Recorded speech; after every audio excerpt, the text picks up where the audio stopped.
Við bjuggumst í raun og veru við því að fá svolítið aggressív mótmæli þennan dag og það má eiginlega segja að það byrjaði strax með hátíðisspil bara þegar var veist að Geir Haarde og ofan stjórnarráði. Það var svona, sem segir, ballið byrjað.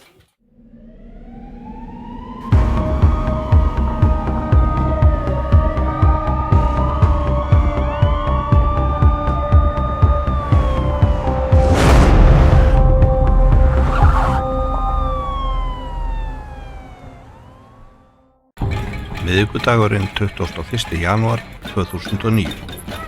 Mótmæli voru boðuð í miðborg Reykjavíkur eins og dagana á undan. Líklega áttu þó fæstir von á að mótmælunum lyki á tveimur sögulegum atburðum. Mótmælin hófust snemma í hádeginu við stjórnarráðshúsið og voru friðsöm framan af. Fámennt lið lögreglu var á vakt þar sem fjöldi lögreglumanna hafði unnið fram á nótt og þurfti að gefa þeim hvíld. Það sýndi sig þó að lögreglumenn voru fáir þegar mótmælendur veittust að þáverandi forsætisráðherra landsins, Geir Haarde, þegar hann hélt á húsinu. Eftir það var allt lið lögreglunar kallað út. Mótmælin voru dreifð og fóru mótmælendur frá stjórnarráðshúsinu að Austurvelli og upp að Þjóðleikhúsi. Skipulag lögreglu þurfti að taka mið af þessu og var til þess að fámennara lið var á hverjum stað. Það kom ekki að sök, enda voru mótmælin friðsöm. Á 12. tímanum urðu mótmælendur ásættur Austurvöll og voru mótmælin þar þá kraftugri en nokkru sinni fyrr.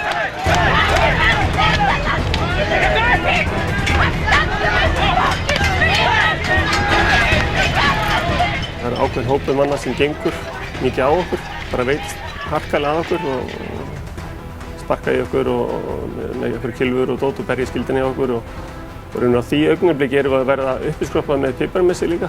Þannig að þetta er svona ekki góð staða fyrir okkur. Og þegar við erum að berjast þar eiginlega við Vesturhlið Alþingis, þá er líka búið að kveikja eld við aðalinngáng inn í Alþingi. Og það komið reykur inn í Alþingi, þannig að það komið þrýstingur á að leysa það og þá var bara komið svona punkturinn, við urðum að gera eitthvað róttækt. Klukkan var 12:30 þegar lögreglumenn skutu táragasi á mótmælendur á Austurvelli. Hvítan reyk lagði yfir þegar gashylkjunum var skotið og flúðu mótmælendur af svæðinu en lögreglumenn voru allir búnir gasgrímum. Óhætt er að segja að sögulegan atburð hafi verið að ræða en þetta mun hafi verið í fyrsta skipti margra áratuga skeið sem slíku gasi var beitt hér á landi.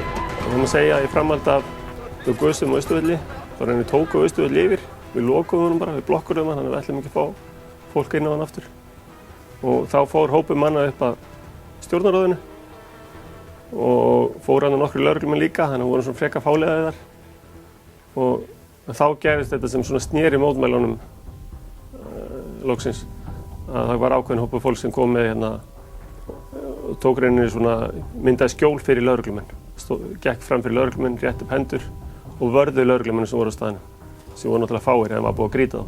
Kristján Helgi segir að þarna hafi orðið stefnubreiting meðal mótmælenda. Mótmælin hafi ágerst í 2 daga, verið mjög hörð og í raun óeirðir. Þarna hafi sumir mótmælendur staðið vörðum lögreglu og hafi atburðinu verið sögulegur. Eftir þetta var allt breytt.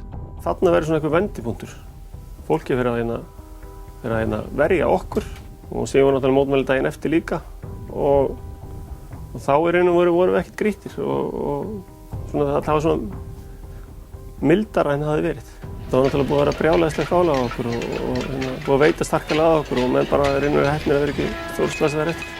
Lögreglumenn segja þennan dag hafa verið þann erfiðasta í mótmælum. Þeir telja nær óhugsandi að sambærileg staða komi upp á ný. Lögreglan hafi dregið lærdóm af þessum atburðum. Við myndum ekki láta ganga svo langt ef við þurfum að takast á þetta aftur. Og við myndum ekki bjóða mönnum, lögreglumennum eitthvað svo mikið álag.